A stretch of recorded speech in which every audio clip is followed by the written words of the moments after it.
التدريب مبسطة جدا. مهمتي انه انا ابسطها على المشترك، اسويها مثل القصة. هنا هذه المرحلة شنو راح اسوي، وهذه المرحلة شنو راح اسوي.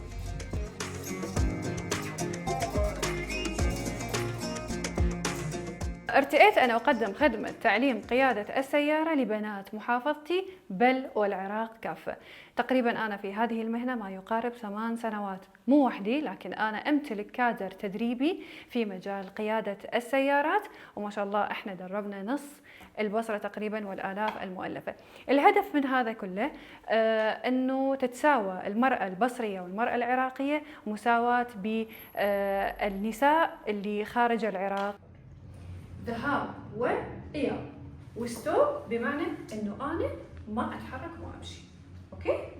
بدا المجتمع يتقبل، بدا الشارع العراقي يتقبل موضوع قياده السياره للمراه، وايضا يساعدها في كثير من المجالات.